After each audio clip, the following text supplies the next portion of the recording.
Analizamos el mercado petrolero mundial. En el primer segmento, por supuesto, hicimos una relación con el conflicto en el Medio Oriente, una variable fundamental para entender el aumento de los precios del petróleo, puntualmente por el asedio que ha recibido el estrecho de Hormuz. Ahora se le suma también los ataques de los rebeldes hutíes en Yemen al estrecho de Bab el-Mandeb. Esto, por supuesto, que complejiza mucho más el escenario petrolero mundial en cuanto al aumento de los precios. Entonces vamos a hablar cómo está este escenario petrolero, cómo están las variables, en esta conversación que estamos teniendo con el profesor Rafael Quiroz, economista petrolero, analista de la casa, en función de esto que ya discutimos en el segmento anterior, del impacto del conflicto en el Medio Oriente por el asunto de estos cuellos de botellas que son tan importantes para el comercio mundial, revisar cómo está el escenario, el mapa general, ¿no?, del mercado petrolero. Ya.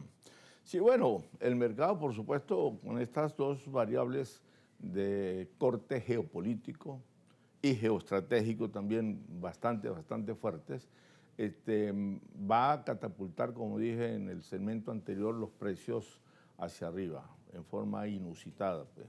De hecho, estuvo las dos últimas semanas en una caída de 70 y por debajo de 70, llegó a estar cerca de 60 el Brent, que es el marcador principal que toman como referencia las agencias internacionales especializadas en el tema del mercado petrolero. Vieron una caída del Brent entre 60 y 65. Y sin embargo, ayer cerró cerca de $100 el barril. Hoy no sé cómo abrió el mercado europeo, pero el hecho es que tuvo una subida agigantada. ¿Por qué? Porque una de las cuestiones difíciles de detectar en el mercado petrolero es la volatilidad de los precios del petróleo. Si algún precio de materia prima en todo el mundo es volátil, es el precio petrolero. El precio del oro, el precio del carbón, el precio del aluminio, del cobre, no se portan igualmente. ¿Por qué? Porque ellos no obedecen esas materias primas, ni ninguna otra mercancía, obedecen al hecho geopolítico o geoestratégico. El petróleo sí. Por eso es que a la hora de estudiar el precio del petróleo no puede estudiarse como cualquier otra materia prima o como cualquier otra mercancía. Es ahí precisamente la falla en algunos economistas, que no son petroleros, por supuesto, pero en algunos economistas, y en muchos profesionales que son ajenos a la ciencia económica, que no entienden el aditivo o el precio plus que lleva el petróleo cuando se interpone una variable de corte geopolítico y de corte geoestratégico. Repito, que no lo tiene el componente, la estructura del precio del petróleo. Profesor, sobre todo cuando los mayores productores están en zonas que son tan conflictivas, como es el caso de Medio Oriente, ¿no? Así necesariamente hay una influencia. Así es, sí, claro, por supuesto. ¿Por qué? Porque el elemento político va a estar allí permanentemente. Y cuando usted le acerca una mecha por una esquina, por una parte, como diría Mao Zedong, por cualquier parte se incendia la pradera, ¿no? Entonces se trata eso, de que el petróleo, por ser un precio volátil y sometido a la geopolítica, entonces en un ambiente, en un escenario tan proclive y tan susceptible al problema de la geopolítica en el mundo, al problema de la subsistencia o del suministro petrolero para los países altamente desarrollados, que son los mayores consumidores de petróleo, bueno, por supuesto, eso va a colocar al precio en un 3 y 2 o por cualquier parte por donde usted lo toque, va a moverlo.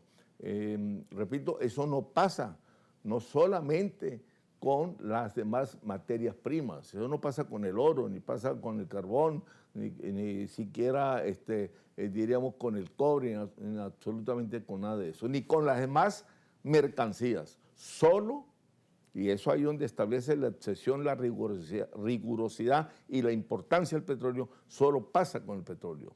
Y ese es, repito, el plus en cuanto al precio que no quieren ver otras personas que analizan el petróleo sin tomar en cuenta su condición, su carácter, su importancia geopolítica que tiene.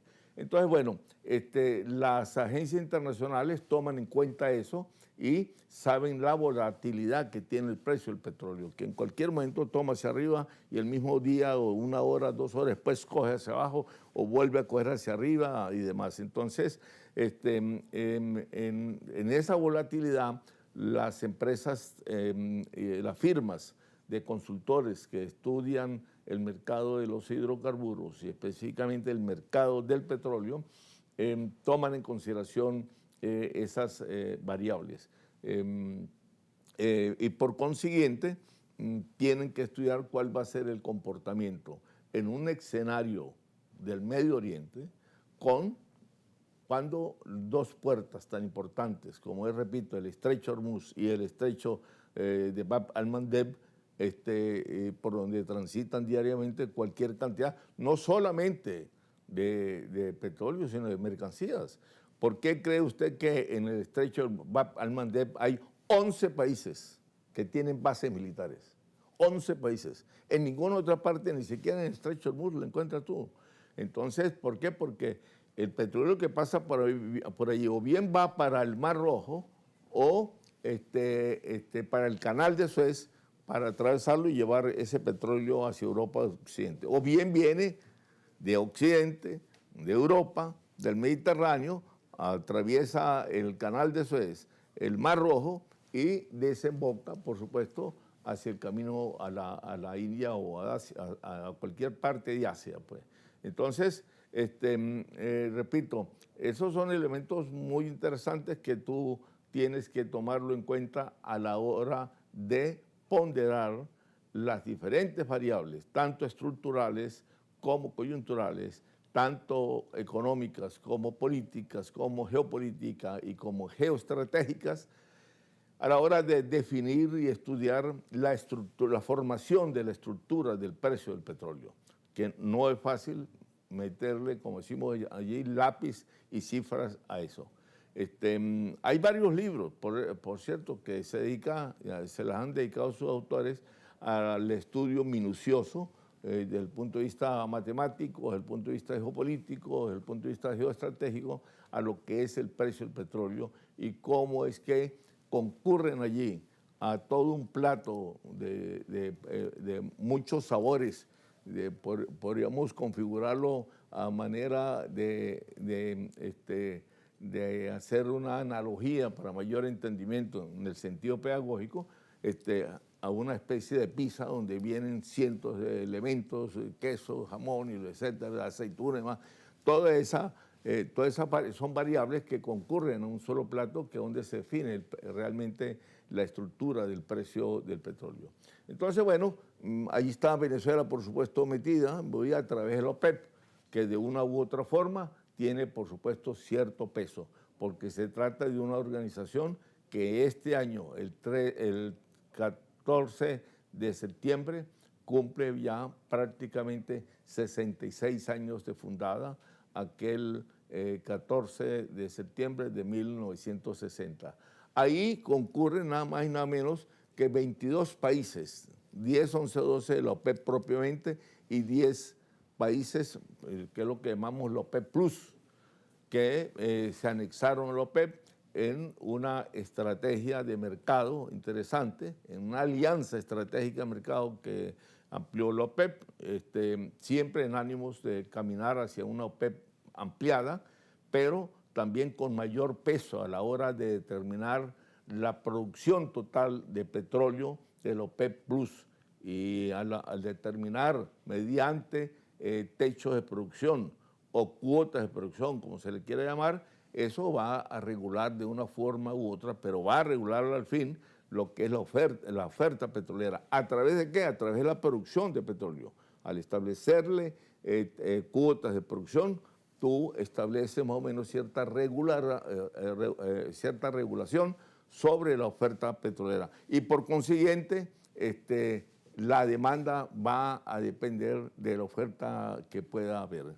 Y eso va, por supuesto, también a agregar una variable ya estructural de oferta y demanda en el precio final del petróleo. Vamos a hacer una pausa en esta conversación, nos corresponde hacer una pausa para el regreso a hablar sobre el mercado petrolero venezolano. Ya hemos hecho un recorrido relacionado con el conflicto en el Medio Oriente, el mercado petrolero internacional, pero también es propicio hablar de nuestro país. Hacemos entonces una pausa y ya regresamos con esta conversación.